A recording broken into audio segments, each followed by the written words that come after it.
I'm back in the kitchen, whipping it up, whipping it up. I know y'all like, where's she been? Listen, life happened, okay? I'm a mama 4 now. We moved into a new house and I got a nice island. But I'm going to try to be a little more consistent, at least once a week. So stay tuned. So today I am going to fry up some vegetables. I have peppers. I even have a yellow pepper. Squash, zucchini, mushrooms, and an onion, cebolla. So let's get into it. Alright y'all, so I cut up my peppers, I cut up my squash, and there's a story behind my zucchini. I do onion rings, but instead I'm just gonna do them the long ways, cut it in half. I cut the circle in half, and I just got pieces of it, just like I have pieces of it. Okay y'all, I just got done cutting everything up. Onion is burning my eyes. I only cut a little bit of onions and I cut them the long way, but you can leave them as round pieces if you like. It's on your preference. I got my peppers, I got my squash, my zucchini ended up being a cucumber, didn't realize that, and I have my mushrooms. So next I'm going to show you how to make the batter, because it's not the same as if you're frying chicken. It's a little different because of the two batters. I've showed you previously in another video, but this is kind of like a review since I'm just getting back, showing y'all what I've been doing in the kitchen. Okay, so I got all the ingredients for my flour mixture laid out. I have the all-purpose flour that we use. I got some oat flour. You can use 2 flours or you can only use 1. It's on your preference. I have some coconut milk, so one bowl is going to be my dry batter, the other bowl is going to be my wet batter. So I'm going to stick it in my wet batter first, and then I'll put it in my dry batter, and then I'll put it into the grease. I have some breadcrumbs. The breadcrumbs is really to just bring an extra little crunch. I actually don't add that many breadcrumbs, but like once again, it's on your preference. If you like it crunchy, then you add a whole bunch of breadcrumbs. If you don't like it crunchy, you like it, original, then, not too many breadcrumbs. I have some Himalayan salt. I have garlic powder. I have a little bit of ginger. I'm not gonna put too much because ginger got that little kick to it.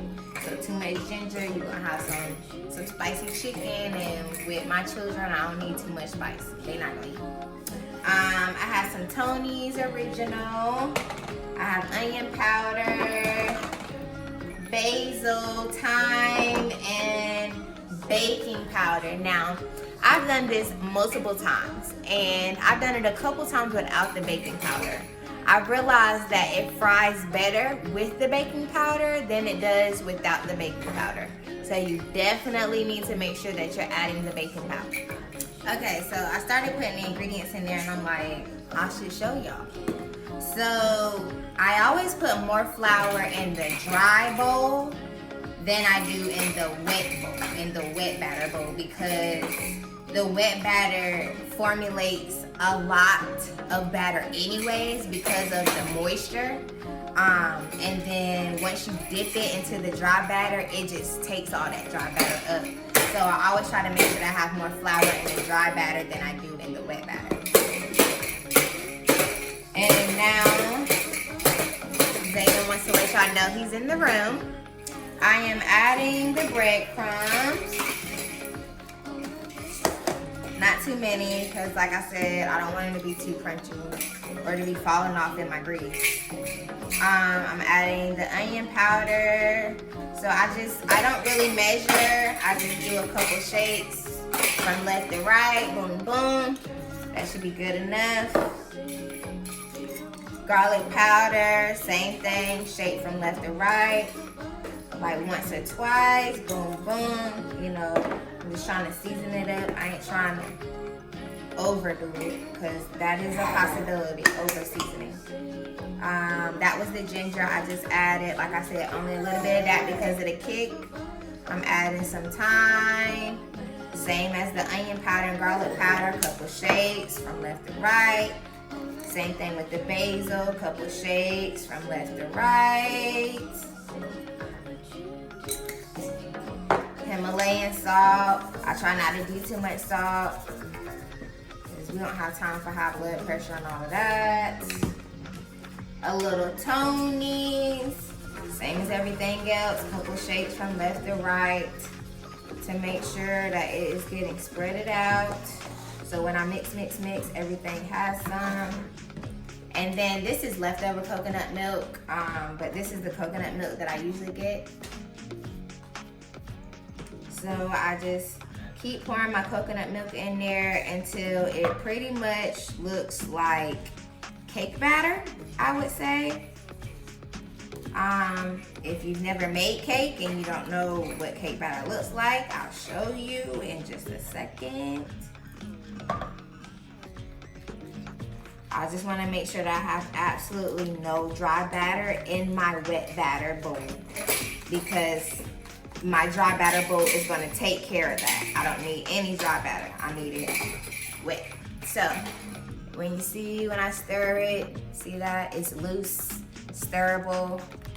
Now I'm gonna get into it. Once my oil gets hot, I'm gonna dip in the wet, dip in the dry, fry. Okay, so typically when I am frying things, I like to use avocado oil. I'm very particular about the oil that I choose to fry with because the high levels of heat affects the oil, and it makes it more toxic depending on what oil you use, like maybe grapeseed oil or canola oil. Those types of oils, when they get to high levels of heat, is more toxic for your body than it is helpful. So my oil is heating up. It's not quite ready yet, but when it is, we're gonna get into it. Okay, so my first eye is ready. So I'm going to start with my peppers. So I'm going to dip it in the wet batter, the one that I showed you that looks similar to cake batter. And I just pretty much make sure that there is batter all over the pepper. Sorry, too close. Make sure there's batter all over the pepper. I shake it a little bit to rid it of the excess batter. And then I dip it in my dry batter. Shake, so it's completely covered with the dry batter. And when I get done, it looks like it would if it was, you know, anything else that I was frying up, caked up in flour. And kind of just a repeat of steps. Step 1, wet batter. Step 2, dry batter. Step 3, oil. And you keep doing that and keep doing that until you run out of space. And then if you're like me, you got 2 pans. And if you're not like me, you got 1 pan. Okay. But it's just based off of how much I'm frying up. And I'm not trying to be in here all night cooking it. Okay, so I pretty much finished my peppers. These are my peppers. And I started my squash. And as you can see, they are fried pretty well. They're crispy. They're fried all the way on both sides, front and back. And very good. Okay, so also something I wanted to share. Unfortunately, I am almost out of batter, wet and dry, so I'm just gonna redo it. But what I wanted to share was you have to be aware when you are dipping your vegetable into the wet batter and then putting it into the dry batter, because it'll begin to formulate these little balls. And all it is flour. It's the wet batter into the dry batter, and then it makes these little balls. And you can't really use it on your veggies. So something that I learned that I have to get better with doing is dipping the vegetable in the wet batter, completely covering it, then putting it in the dry batter and shaking it, or using tongs or something like that instead of using my fingers. because when I use my fingers, that's when I start to formulate the balls of flour that I can't use. So just FYI.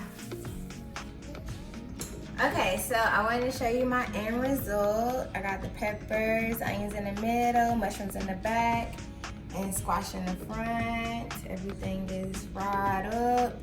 You really gotta try it because it is super banging, and you're frying veggies, so you still get that vegetable in there. Make sure you're using the right oil like I mentioned before. And everybody wanted to join me to say that was cooking in the kitchen with Jamaica. Cooking in the kitchen with Jamaica. Hey, deuces.